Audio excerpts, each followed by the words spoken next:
Welcome to One Thought at a Time with Ian Travers, where we get curious about what makes us tick. We're joined today by a woman whose goals lie in helping other people achieve theirs. Welcome, Heather.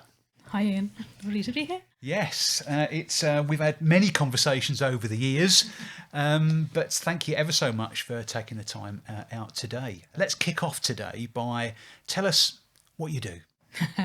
Okay, well, I am the director and founder of my own business, which is a specialist rehab business, which I'm sure we'll get into, which is called Design to Move. And tell us the journey.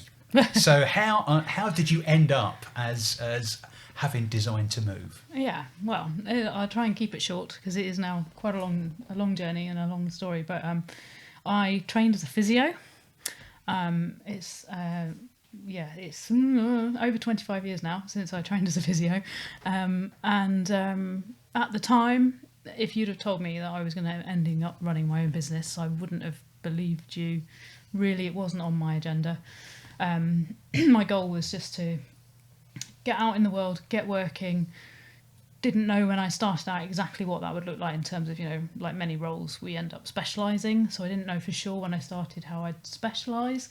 I actually ended up specialising in occupational health, so supporting people to return to work after they'd been injured. And the mainstay of that was actually working for a shipyard. Really? So working with the employees who obviously had quite physical jobs, were building surface ships and submarines for the Royal Navy. Right. And so treating the workforce, trying to get them back to work safely, quickly, and keep people in a job. Wow. Yeah, so that's how it started out, and then I've evolved through that. So I worked for the shipyard, then I went into the NHS for a little while. I've worked in occupational health within the NHS, so supporting community healthcare staff to get back to work. But I've had my own what I would call traditional private practice, and it's now Design to Move was officially founded in 2015.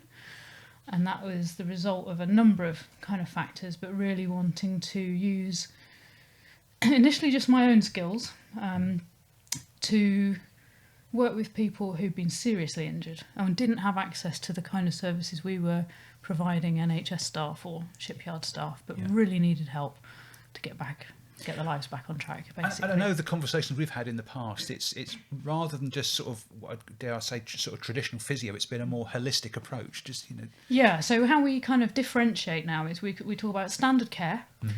Standard care is very much appropriate for your, acute back pain, your ankle sprain, your football injury, those sorts of things. What we do is functional rehabilitation. So it's bringing together that bigger picture, bearing in mind most of our clients have had a serious injury with multiple injuries. So they might have had several fractures, bump to the head, bruising, surgery, all those sorts of things. And what we need to do is look at them as a whole person, how the impact of the trauma has affected them, and bringing all that together in a way that actually kind of literally picks them up and helps them put themselves back on their feet and either continue with the life they had before or help them see possibilities for alternatives. And this is clearly going beyond the realms of helping them get fixed mechanically, isn't it? It's broader than that, isn't it? Yeah. So we talk about a very broadly used term is biopsychosocial. Right. But we also translate that into what we'd call psychologically informed. So it's not just about your biology. Your biology's broken or damaged. Yeah. That will repair to some extent, maybe fully, maybe not. But around that is your social context, what you do, what gives you value, whether that be your work, your family, your hobbies, and the psychology of that. How does it make you feel? How does it translate into your confidence in yourself or in what you can contribute to the world? Yeah. And if we don't tie people's... we've got to inspire people to want to recover. Not everybody knows how to do that, and you've got to kind of help them lay the path, if you like, or what the future might be. There's a couple of things that I'd love to pick up a bit more as we go through. You've mentioned about sort of inspire people to want to recover as well. I think that's something that we'll definitely circle back on, because I think that's you see it in so many walks of life, not just in I guess in your space, but where people have already given up on themselves. Yes. Yeah. the name, Designed to Move. Go on, tell us a bit about why Designed to Move. So Designed to Move came about, and I was sat on my living room floor with a big sheet of A3 paper, several sheets of A3 paper, and I had hit a bit of a crisis in my own career, thinking I wanted to be a physio.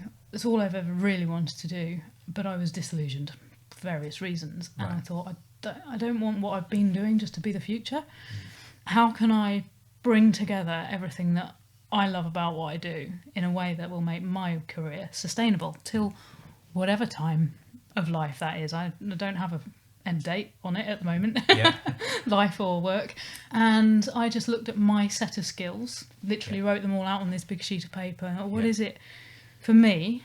Movement itself helps me feel better. Getting out and moving outdoors, walking, running, swimming, whatever, helps me just feel better about life. And so that's kind of where it came from, that we are designed to move. Right. Let's get back to the basic. We have bodies that are designed to move, and also that feeling of things evolving, it being open to the possibilities. And probably since we last spoke, we revised our kind of company mission statement, what we call an enterprise promise, and it's now moving you towards fulfilling possibilities. Oh, that's lovely. So it's right. Let's open up. What are the possibilities here? Yeah. I know, it's lovely. It's really, really good. It's great, isn't it? I know the thing that's always fascinated when we've spoken in the past as well is this. I've always been fascinated with what goes on up here, and it's how inextricably linked our physical capabilities with what we think. So how does that play out in? How do you see what kind of thing prevents people from successfully recovering? What gets in their way? Well, there's some technical knowledge around that in terms of research that shows us there are some things that mean people are high risk of not making a good recovery. So people's beliefs about what they're capable of doing and what their body's capable of, that is a big one. So being afraid to move, because if you move you might cause more harm, that would be a big one. Being afraid that if you cause more harm, it will be irreversible. You won't be able to recover.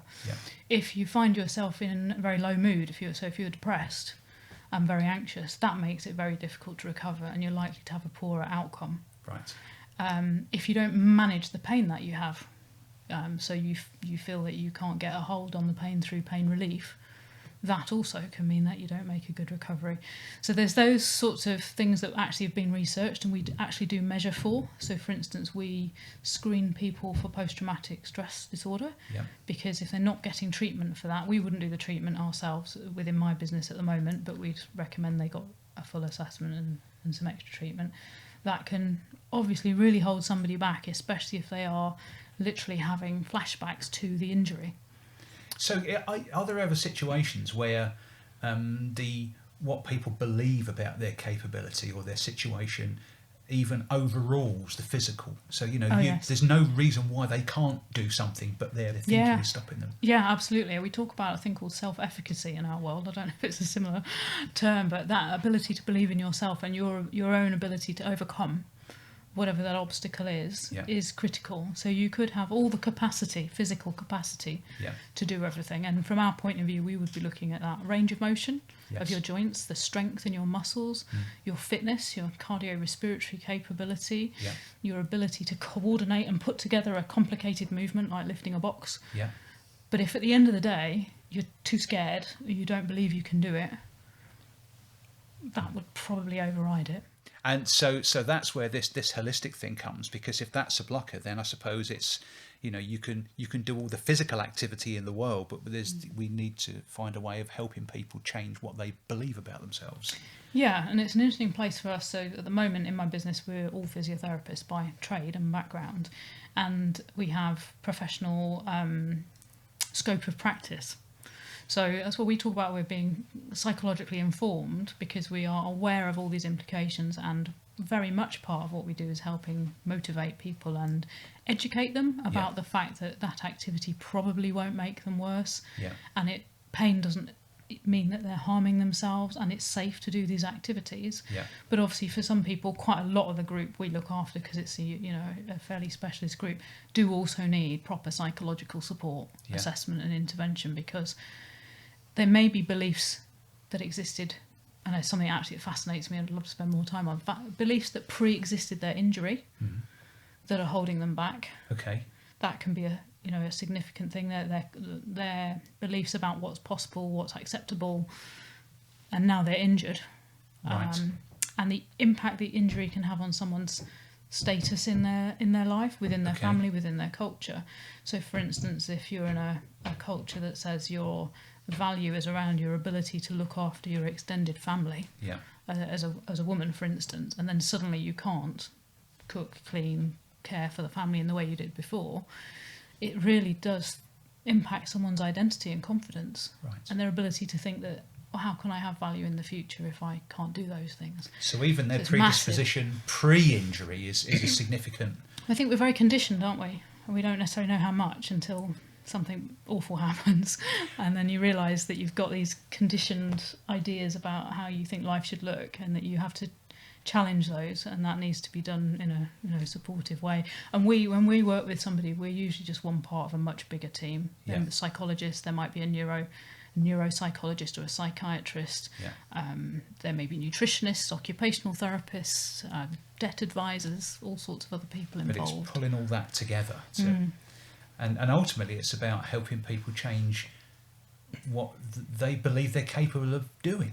Yes, showing people those options and saying, we talk about having little kind of behavioural experiments and behavioural challenges. So if you said to me, well, Heather, I don't think I can get down on the floor at the moment and pick that thing up, I'd probably say, well, I think you probably can, because your joints move, your muscles move enough to do it. So we've got all the components there, so why don't we try?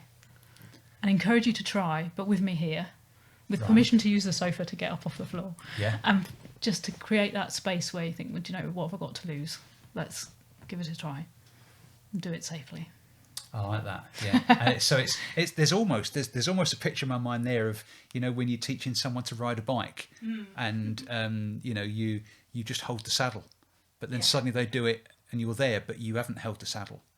It's kind of and the other thing we talk about is graded exposure. It's a bit of a weird term, but that's also about saying, well, what's the thing you're most scared of doing and frightened of doing? And you might say, well, I know you like to run. I want to go out running again, but I'm really worried I'm going to injure myself if I go out and try and do my normal 5-10k. What do I do? One of the feelings is, well, I'll just stay on the couch because that's safe. Of course, we know actually that isn't safe, because if you do that, you're not going to be fit enough and well enough. That's another topic for another day. But so you're not going to start with going back to your normal 5 or 10k. You're going to start with going out, getting your shoes on, get around the block, walk a bit, run a bit, walk a bit, run a bit.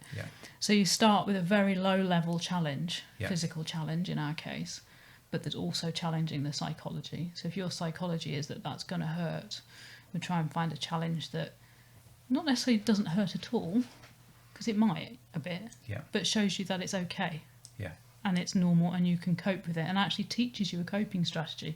Sometimes the best thing that can happen is a setback, because in having a setback, you learn how to manage setbacks.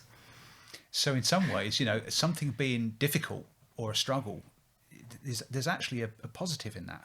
Yeah, absolutely, because that gives you the experience of how did I manage that. If you're looking at it afterwards, if you reflect on it, how did I manage it? Could I have managed it differently? Could I have managed it better? Could I anticipate that happening again? And how would I manage it in the future? Do you ever, I mean, as that plays out in someone, you know, recovering from sort of multiple injuries, and they kind of realise what they're capable of, do you ever notice that plays out almost beyond the injury, that they adopt almost a different view of stuff that was going on around them? They you know, it becomes a life-changing moment, even... Yeah, it's something that we've had some discussions within my team, actually, that it's very interesting to see how different people react to a life-changing injury, and also the time frame. Because we see some people who, from a clinical point of view, it's better to see people fairly quickly after they've been injured. We can do a lot more. We can move them on. We can potentially prevent them becoming very low and depressed and deconditioned physically.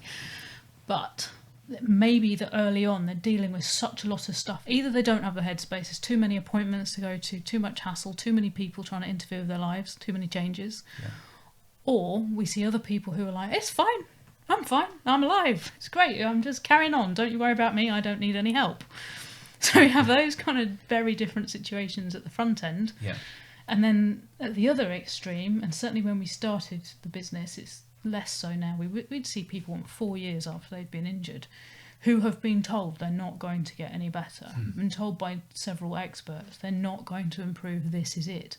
And they're in that place of, have I got to accept this and resign myself to it?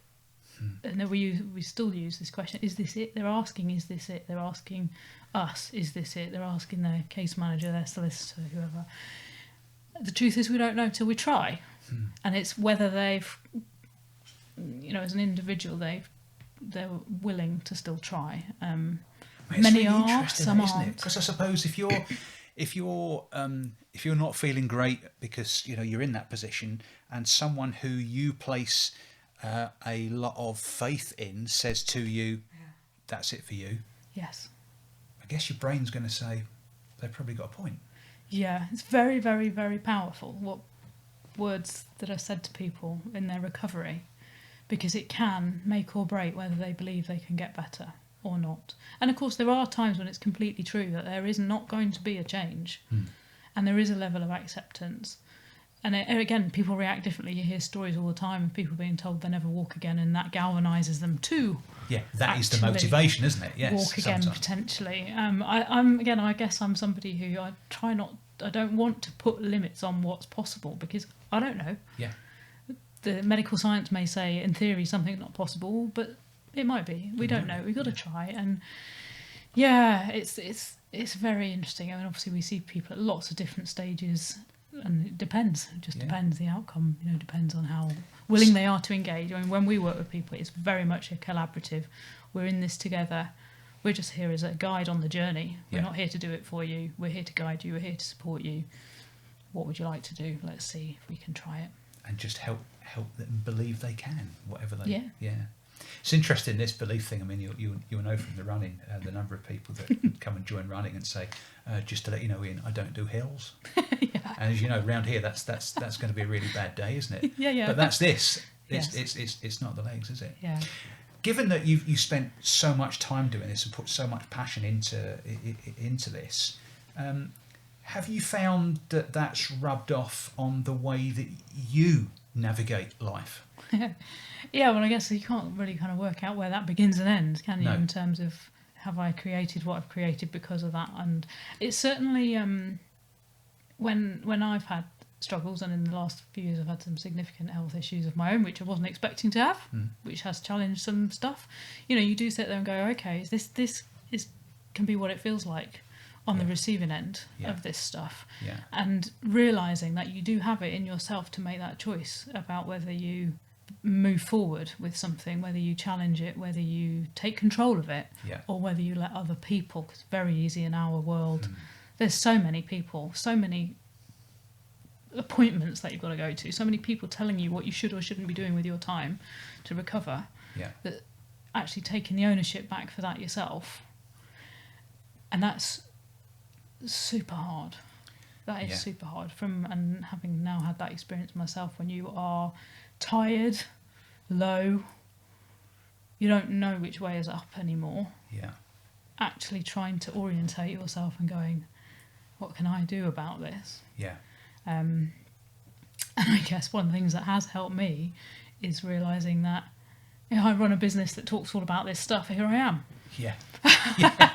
The proverbial, got to walk the talk, and realise how hard it is. I mean, I have absolute ultimate respect for so many of our clients for what they're going through. What they're going through has been way worse than what I've been through in many ways, and they come out of it the other side with amazing results and doing amazing things with their lives on the whole. It isn't the story for everybody, but it is for a lot. And that then helps you reframe your own personal thinking, doesn't it? When you see what difficulty others. Yeah, I think what's interesting, isn't it, is that and obviously the current world situation has challenged us all, but to understand that we're all facing challenges every day of different types. Some of them are physically obvious for people Yeah. who've been injured or they've lost a leg or, something like that. Yeah. But a lot of it isn't obvious. And we're all facing our challenges. We've all got to find our ways of coping. How you cope will be slightly different from how I cope. Yeah. But believing in yourself and your capacity to manage a lot of it, not without help externally, I think that's, it's critical as well to have that support, is really important. I think one of my kind of now phrases to myself, which I've always used, but I've been using it more and more in the last few years, is, well, I don't know if I can do that yet. That's a I've great word, kind of got isn't to that point of like, if I keep saying I can't do this or I don't know how to do this, you feel incapacitated, literally. I can't do this. Yeah. But if you go, well, I can't do this yet, and that is because I need to go and learn, find someone else who knows about it that is further along the journey than I am, someone who's experienced this but from a different angle. And dare to believe you can. Yeah, absolutely. And being able to, well, actually, now there's nothing out there that we can't find, ask somebody else about, to go to. And maybe that's a big learning as well, is to ask a bit more. Instead of believing that we should know it all professionally, we should know all the answers. That's the beauty of teams, isn't it? And community is ask somebody else because they might know. Yeah, a network of support. Yeah. Yeah, it's interesting, isn't it? When people say, "Oh, yeah, well, I'm self-made." Really? No. Your team's critical, isn't it? Yeah. One thing I must just sort of relate back to, you lent me a book which fascinated me a few years ago, and it was the book on pain. Oh, yes. And just hearing you just talk about helping people recover, the fact that it sounds obvious when you say it, but where does pain exist? Oh, well, that's like an age-old question, but it's way more than physical. There is a physical process. There are nerve endings that process pain, but it is very much a psychosocial construct in that it is influenced by so many factors. Like what you believe, what you believe pain means to you. Does pain always mean harm? Not it's always. Interesting. There were one of my favourite T-shirts which I got when I was doing my triathlons, which was from the Stratford Triathlon, and I remember the T-shirt vividly. Sadly, it's now succumbed to the too many washes, but it had this beautiful strapline on it that said, "Pain is simply weakness leaving the body." And I thought that was lovely. Pain is a really important messenger to us about something needing attention. Yeah. And of course that can be related to physical pain, that can be related to emotional pain. Pain isn't just a physical thing, and maybe it's drawing our attention to something that needs looking at, a different approach taking, action, change. Well, we could talk for hours. I'm going to ask you one last question, if I may, and that is this: if you go back to those times where you were doing, I think you called it sort of more traditional physio, and you were thinking there must be a better way, and you were going through different struggles in your mind, knowing what you know now, if you could write yourself a letter and transport it back in time for you to have found and opened and read, what would you say to yourself then, knowing what you know today? It's a very interesting question, because later this week I've got a friend visiting who I met when we were 18, when we went to uni. So literally I met her at 18 when we both started our physio training. And it made me think, I went into that degree with a certain expectation and was coming out the other end working in the NHS probably forever. Outpatients, probably outpatients, possibly neuro. And if I'd have thought, I wouldn't have thought that this was possible. I wouldn't have thought it would be possible because it was not on my radar. Right. I had never contemplated the possibility of running my own business. I'd never contemplated the possibility of doing something that was out of the kind of channels of professional development, which it kind of is. It's kind of the way we've put together the service. I've created the service is a combination of all those experiences over the years. The 18-year-old me wouldn't have had the confidence to believe it was possible and that I was capable of it. So I think I'd be telling myself that I'm capable of more than I think. Brilliant. And that's amazing, and I love it. I do love it now. I've been on the other end with that wisdom. That's brilliant. Super. Heather, thank you so much for joining Yeah, me you're on welcome. this today. That's great. So this has been One Thought at a Time with Ian Travers. Thanks ever so much for listening. If you've enjoyed listening to the conversation today, you'll find more information about our other podcasts and about Heather's organisation Design to Move in the comments section. So look forward to you tuning in next time. Thank you very much.